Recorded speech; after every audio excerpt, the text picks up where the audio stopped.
Good evening all of you. MPSC with Mangesh या चॅनलवर आपलं सगळ्यांचं स्वागत आहे. बघा, भारतामध्ये परकीय सत्तेचे आगमन आणि ब्रिटिशांची सत्ता स्थिर होण्यामध्ये एक महत्वाचा टप्पा येतो, जो की आंग्ल आणि फ्रेंच वर्चस्व.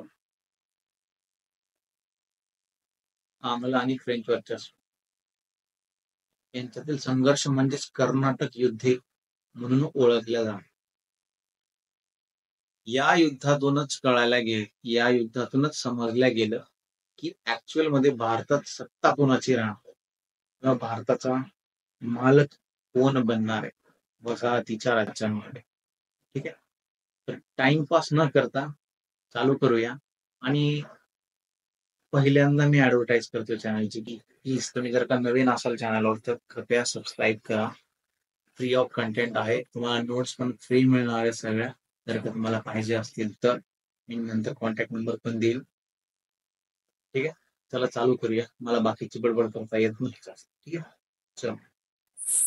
आंग्ल आणि फ्रेंच वर्चस्वासाठी संघर्ष. आता नेमकं हे संघर्ष का झालं, कशासाठी झालं आणि या संघर्षातून परिणाम काय झाले आणि रिझल्ट काय मिळाला हे आपल्याला बघायचं.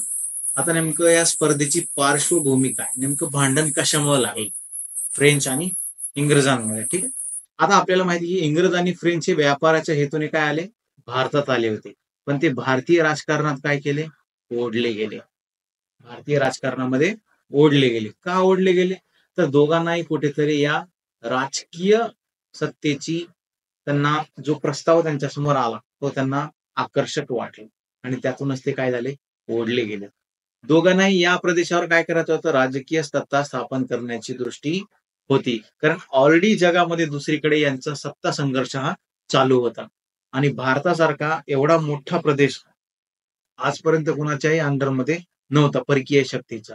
तर या दोघांना एक चान्स होता की एवढा मोठा भारतासारखा उपखंड हा आपल्या वर्चस्वाखाली आणायचा. बघा, भारतातील आंग्ल फ्रेंच स्पर्धा ही इंग्लंड आणि फ्रान्स मधील ऐतिहासिक स्पर्धेचे प्रतिबिंब होत. ठीक आहे, त्यावेळेस इंग्लंड आणि फ्रान्स मुख्यतः युरोपियन कंट्रीज मध्ये वसाहतीची स्पर्धा होती आणि या वसाहतीमध्ये कोण जास्त वसाहती मिळवतं किंवा कोण जास्तीत जास्त वसाहतीवर कंट्रोल करतं याचं एक स्पर्धा त्यांच्यात लागली होती आणि त्याचं एक प्रतिबिंब होतं. आता ही स्पर्धा कुठून सुरू झाली, ही स्पर्धा सुरू झाली ऑस्ट्रियन वारसा हल्ल्याच्या युद्धापासून आणि जे की 7 वर्षाच्या युद्धापर्यंत चालले, ज्याला आपण सप्तवार्षिक युद्ध म्हणून सुद्धा ओळखले जाते. लक्षात ठेवा, सप्तवार्षिक युद्ध. भारतात विशेषतः 3 कर्नाटक युद्धांच्या रूपात झालेल्या स्पर्धेने अखेर ठरवून दिले की फ्रेंच नव्हे तर इंग्रजच भारताचे मालक बनणार आहेत. या 3 युद्धातून काय कळालं की फ्रेंच नाही तर इंग्रजांचंच राज्य काय होणार आहे, पुढे भारतावर चालणार आहे. हे या 3 युद्धातून झालं. ठीक आहे, आता त्यावेळेस युद्धाला तोंड फुटण्यासाठी त्यावेळेस दक्षिण भारतातील राजकीय परिस्थिती ती काय होती. लक्षात घ्या की ही 3 युद्धे जी झाली आहेत, ही 3 युद्धे 1740 ते 1763 या कालावधीमध्ये झालेली आहे. 3 युद्ध. ठीक आहे, तर आपल्याला सर्वात सुरुवातीला 1740चा कालखंड बघायचा की नेमकं या काळामध्ये नेमकं झालं काय किंवा त्यावेळेसची राजकीय परिस्थिती ही कशी होती. ठीक आहे, दक्षिण भारतातील राजकीय अनिश्चित आणि गोंधळलेली होती. ठीक आहे, आता हैदराबादचा जो निजाम होता त्यावेळेस आसफ शाह, तो काय होता, वृद्ध होता आणि पश्चिम दख्खन मध्ये मराठ्यांशी लढत होता. त्याचे सबऑर्डिनेट्स म्हणजे नंतर जे जे उत्तराधिकारी होणार होते ते त्यांच्या मृत्यूचा अंदाज लावत होते. ठीक आहे, हे तर आपल्याला माहिती की मुघल सत्तेमध्ये फक्त खुर्ची किंवा सिंहासन मिळवण्यासाठी एकमेकांना सुद्धा मारलेलं आहे. त्याच्यामुळं एवढी काही महत्वाची गोष्ट नाही. ठीक आहे, चालेल, लुच्चेच होते. ठीक आहे, जिथे सत्ता संतुलन राखण्यासाठी कोणताही मजबूत शासक नव्हता. ठीक आहे, आणि त्याऐवजी आंतरिक म्हैसूर, मलबार किनाऱ्यावरील कोचीन, त्रावणकोर आणि पूर्वेकडील मदुराई, तंजावर आणि त्रिचनपोली या छोट्या राज्यांमध्ये जुने विजयनगर साम्राज्याचे अवशेष होते. आता अवशेष म्हणजे कमी रमेमध्ये ते राज्य तिथे सुरू होते. ठीक आहे, आता हैदराबादचा रास हा मुस्लिम विस्तारवादाच्या समाप्तीचा संकेत होता. बघा, 1707 मध्ये जेव्हा 1707 मध्ये औरंगजेबाचा मृत्यू झाला आणि त्यावेळेस काय झालं, की जे त्याचे सरदार होते, ज्यांना त्यांनी औरंगजेबाने जहागिऱ्या दिल्या होत्या मोठमोठ्या, जसं बंगालचा झाला प्रांत, हैदराबादचा प्रांत, यांनी काय केलं की नंतर एक स्वतंत्र राज्य निर्माण केलं. ठीक आहे, त्यातलं हे हैदराबाद. आणि इंग्रज साहसी आपली योजना तयार करत होते. तंजावरमध्ये मराठा राज्य होते, त्यामुळे पुण्याच्या पेशव्यांना इच्छेनुसार हस्तक्षेप करण्याचा बहाणा मिळत होता. आता हे काय होतं की हैदराबादवर हस्तक्षेप करण्यासाठी या सगळ्यांचा प्रयत्न चालू होते. मग पुढे काय झाले? आता याचीच परिणिती काय झाली पहिल्या कर्नाटक युद्धामध्ये झाली, जे की झालं 1740 ते 48 मध्ये. ठीक आहे, आता पार्श्वभूमी काय होती या युद्धाची, हे 3 युद्ध नीट लक्षात घ्या. या युद्धांमध्ये भरपूर वेळा प्रश्न परीक्षेमध्ये आलेले आहेत आणि इथूनही पुढे येऊ शकतात. त्याच्यामुळं हे प्रश्न नीट करायचे किंवा हा पॉइंट नीट समजून घ्यायचा. नाही कळालं तर पर्सनली मी एक्सप्लेन करायला तयार आहे, पण प्लीज अभ्यास करा, टाइमपास करू नका. ठीक आहे, तर पार्श्वभूमी बघूया आपण. युरोपियन लोकांनी काय केलं, जो कोरोमंडल किनारा होता त्याच्या आतील भागाला त्यांनी कर्नाटक नाव दिले. ठीक आहे, आतील भागाला कर्नाटक नाव दिले. आणि हे युद्ध युरोपमधील आंग्ल फ्रेंच युद्धाचा भारतातील विस्तार होते. ऑलरेडी युरोपमध्ये युद्ध चालू होतं फ्रेंच आणि इंग्रजांमध्ये. त्याचाच हा काय होता, भारतातील विस्तार होता. कारण भारतामध्ये त्यावेळेस फ्रेंच आणि इंग्रज यांच्यामध्ये वसाहतीचं युद्ध सुरू झालं. आणि हे युद्ध कशामुळे चालू होतं, ऑस्ट्रियन वारसा हवाल्याच्या युद्धामुळे.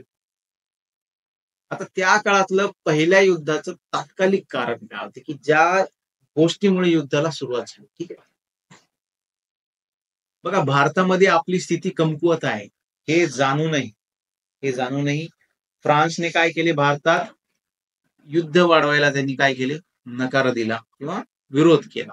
फ्रान्सने भारतात युद्ध वाढवायला विरोध केला, की त्याला माहित होते की भारतामध्ये तत्कालीन परिस्थिती आपली स्ट्रॉंग नाहीये आणि ऑलरेडी इकडे युद्ध चालू आहे कुठं, युरोपियन कंट्रीजमध्ये. तर आपल्याला ह्या वसाहतीकडे लक्ष देणं होणार नाही. त्यामुळे त्यांनी भारतामध्ये इंग्रजांविरुद्ध लढण्यासाठी विरोध केला. परंतु इंग्रज नौदल अधिकारी बार्नेटने काय केलं, फ्रेंच जहाजे जप्त करून फ्रान्सला प्रतिकार करण्यास भाग पाडले.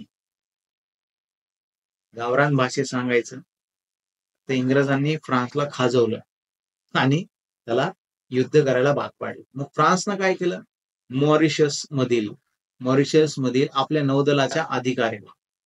नौदलाच्या मदतीने 1746 मध्ये मद्रास काबीज केले. ठीक आहे, पहिल्या युद्धामध्ये ऍडमिरल ला बोर्डोनाय, मॉरिशसचा जो फ्रेंच गव्हर्नर होता, त्याच्या नेतृत्वाखाली ही ही कारवाई झाली. आणि अशा प्रकारे काय झालं, पहिले कर्नाटक युद्ध सुरू झाले. आता याच्यामध्ये महत्वाचं काय घेणार, युद्ध हे 1740 ते 1748 मध्ये. ठीक आहे, तत्कालिक कारण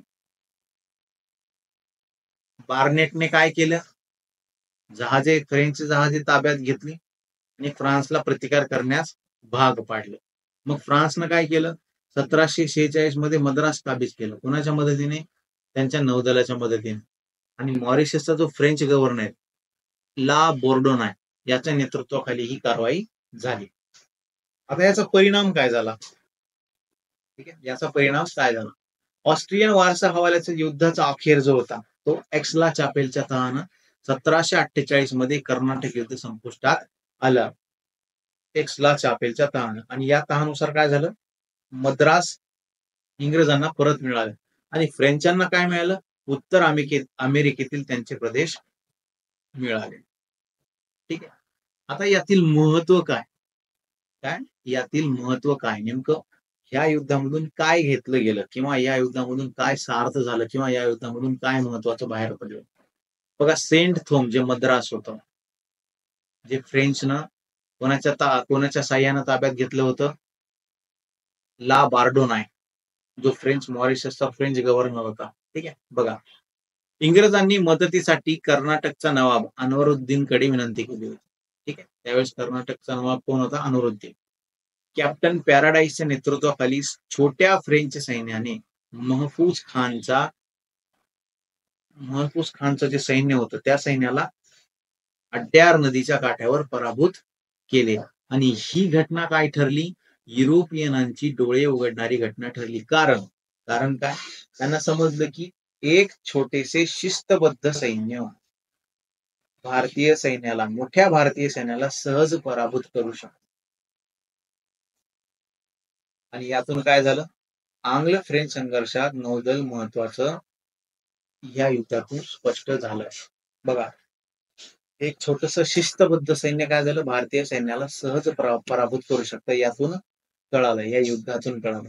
आणि तेव्हापासूनच काय झालं की भारतीय राजांनी काय केलं, आपल्या पण भारतीय सैन्याला काय दिलं, कवायती देणं चालू केलं, परकीय सत्तेच्या आधारावर. तुम्हाला हिस्ट्रीमध्ये वाचताना बऱ्याच ठिकाणी उल्लेख केला की बघा, म्हैसूर झालं, त्याच्यानंतर मराठा पेशवा झाले, यांनी काय केलं, आपल्या सैन्याला फ्रेंच कवायती किंवा ज्या कोणी परकीय सत्ता असतील त्यांच्या कवायतीनुसार त्यांनी काय दिलं, सैन्याला प्रशिक्षण दिलं.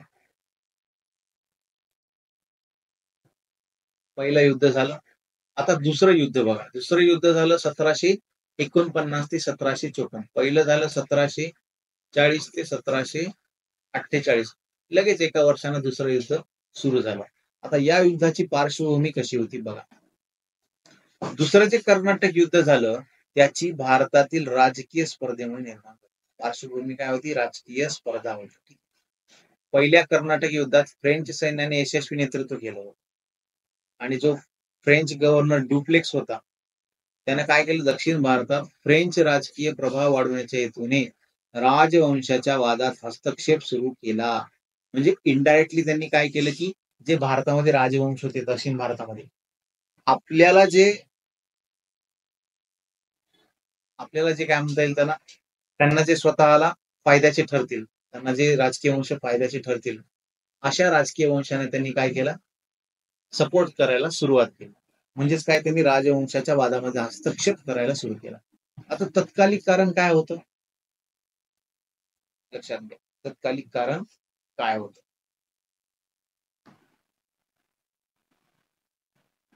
बघा, हैदराबादचा स्वतंत्र राज्याचे संस्थापक निजाम उल मुल्क याचा 1748 मध्ये मृत्यू झाला. आणि त्याच वर्षी काय झालं, मराठ्यांनी कर्नाटकच्या नवाब दोस्त अलीचा जावई चंदा साहेबाला सोडले. निजामचा मुलगा नासिर जंग हा हैदराबादच्या गादीवर बसला, तर नवाबचा नातू कुठे बसला, मुझफ्फर जंग याने सम्राटने त्याला कर्नाटकचा गव्हर्नर नेमल्याचा दावा करून विरोध केला.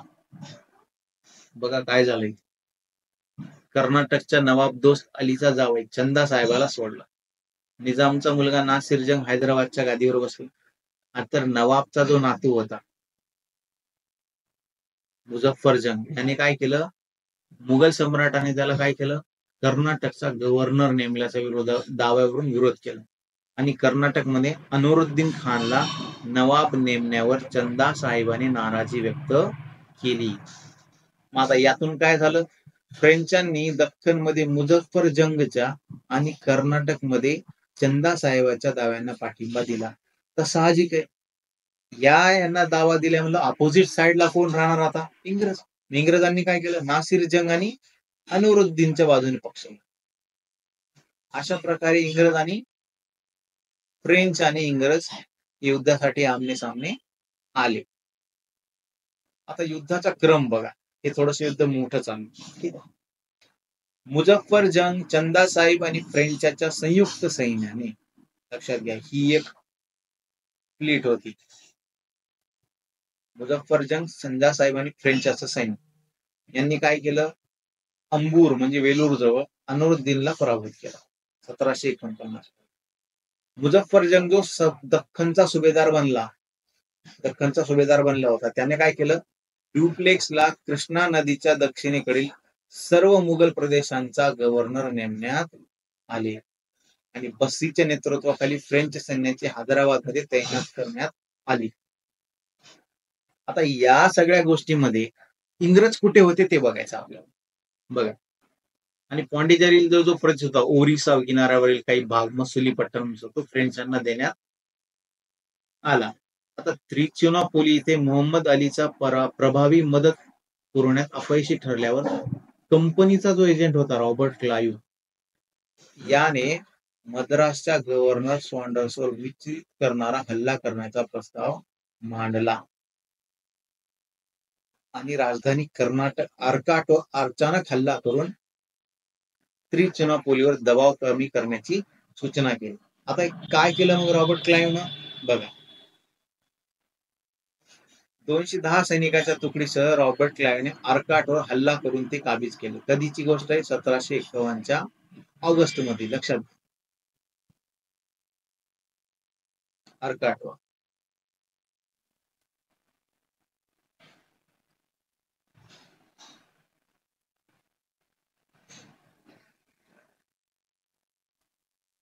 आता म्हैसूर, तंजावर आणि मराठा सरदार मोरारजी राव यांनी त्रिचुनापोलीला तसेच क्लाइव्ह आणि स्ट्रिंगरला लॉरेन्सला मदत केली.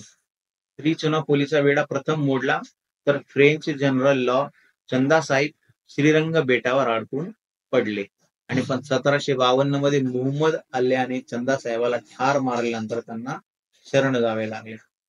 त्यामुळे काय केलं? ब्रिटिशांनी स्थानिक राजकुमारांच्या वादात हस्तक्षेप करणे टाळले आणि तहाच्या वेळी काय झालं? प्रत्येक पक्ष आपल्या ताब्यावरील प्रदेशावर कायम राहिला आणि अमेरिकेतील गंभीर परिणामांच्या भीतीमुळे फ्रेंचांनी भारतातील शत्रुत्व थांबवले. कारण अमेरिकेतल्या ज्या वसाहती होत्या फ्रेंचांच्या, त्या अगोदरच त्यांच्यातून हातातून गेल्या होत्या आणि त्या परत मिळाल्या त्या कर्नाटकच्या पहिल्या युद्धाच्या चापेला. ठीक आहे. आता परिणाम काय झाला?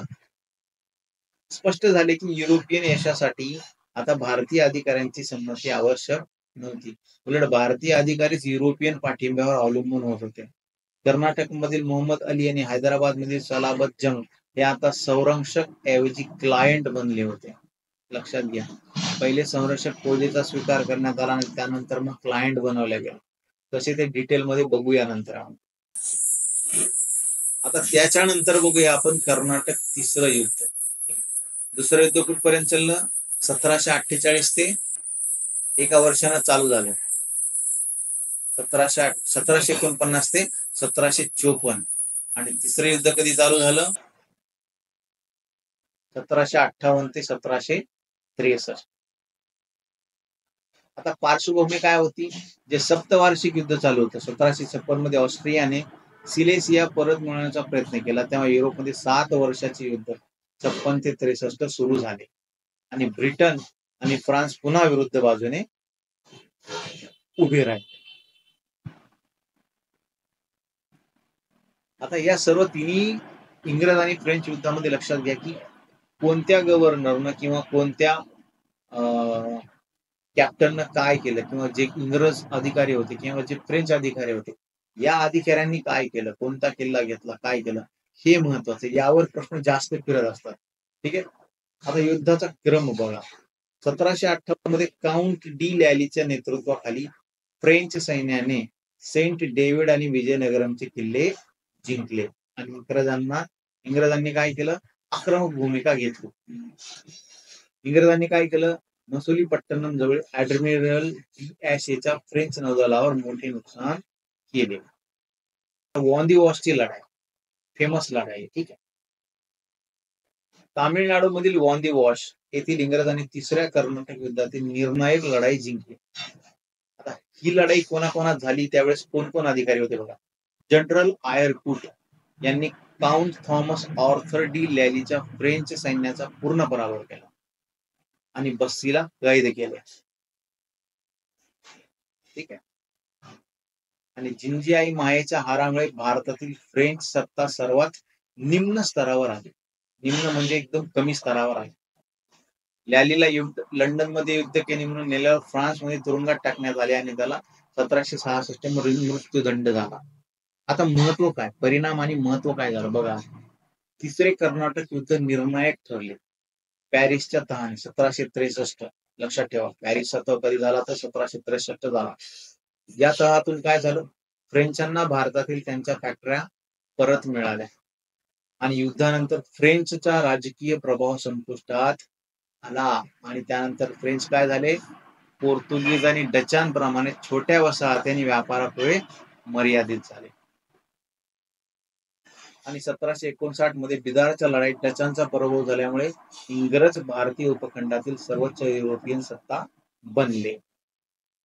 ऐतिहासिक दृष्टिकोन काय म्हणतो? इतिहासकार 1757च्या प्लासीच्या लढाईला भारतावर ब्रिटिश सत्ता स्थापन करणारी निर्णायक घटना मानतात. परंतु तथापि 1760 मध्ये वांदिवाशेचे फ्रेंचावर मिळालेला विजय हा उपखंडावर नियंत्रण मिळवणारा खरा टर्निंग पॉइंट होता. असे दुर्लक्ष करता येत नाही. लक्षात ठेवा, पॉइंट हाच आहे असं नाही, पण दुर्लक्ष करता येत नाही. वांदिवासच्या लढाईमुळे काय झालं की इंग्रजांच्या ईस्ट इंडिया कंपनीला भारतात कोणतीही युरोपियन प्रतिस्पर्धी उरला नाही. वन वे झाले. आता काय झाले? वन वे झालं. आता महत्वाची बाब काय होती या सध्या? दोन्ही लढाईमध्ये स्थानिक शिपाई होते. ठीक आहे. हे विचार करायला लावते की कोणतीही बाजू विजय झाली तरी युरोपियन आक्रमकांकडे पडणे अपरिहार्य होते. आणि यामुळे काय भूराजकारणी संवेदनशीलता आणि स्थानिक शासकांचा काय होता दूरदृष्टीचा अभाव होता. दिमाग नव्हता त्यांच्याकडे लांबचा. आता इंग्रजांचं यश आणि फ्रेंच अपयशाची कारणे आपण या ठिकाणी बघूया. तुम्हाला जर का या नोट्स पाहिजे असतील ना तर तुम्ही मला या नंबरवरती व्हॉट्सअप करू शकता.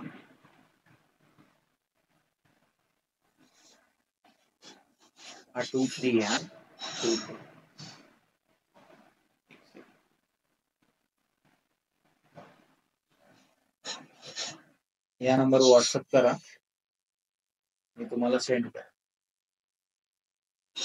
सगळ्या कॉन्सेप्ट. ठीक आहे. आता संस्थात्मक फरक काय होता बा? इंग्रज कंपनी खाजगी उपक्रम होती, त्यामुळे कर्मचाऱ्यांमध्ये उत्साह आणि आत्मविश्वास होता.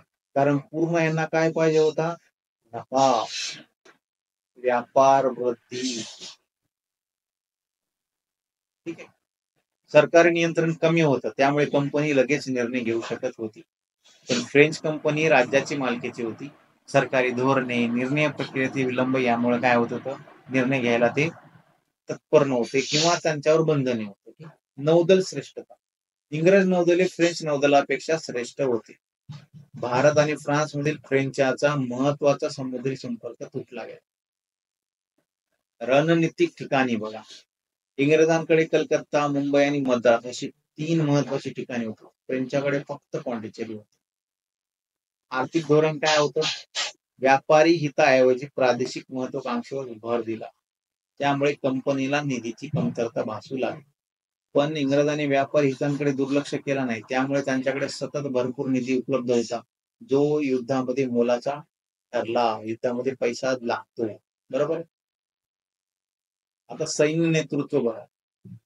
इंग्रजी सेनापती कोण कोण होते? Sir Eyre Coote, Major Stringer Lawrence आणि रॉबर्ट क्लाइव्ह. आणि फ्रेंच नेत्यापेक्षा म्हणजे फक्त डुप्लेक्स अधिक कुशल होते. यातूनच आपण काय बघितले? 3 कर्नाटक युद्धे बघितले आपण.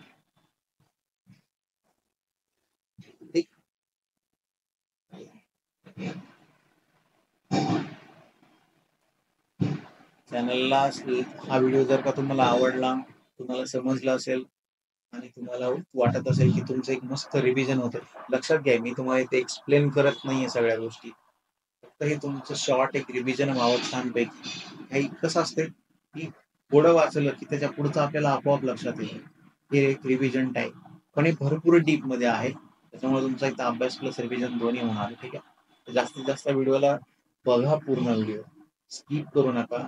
लाईक करा, शेअर करा आणि चॅनलला सबस्क्राईब करा, जेणेकरून तुमच्या लाईक आणि शेअरमुळे मला पण उत्साह येतो तर व्हिडिओ रेकॉर्ड करून टाकण्यास. ठीक आहे. So thank you. पुढच्या व्हिडिओमध्ये आपण भेटूया. तोपर्यंत अभ्यास करा मस्त छानपैकी आणि स्वप्न साकार.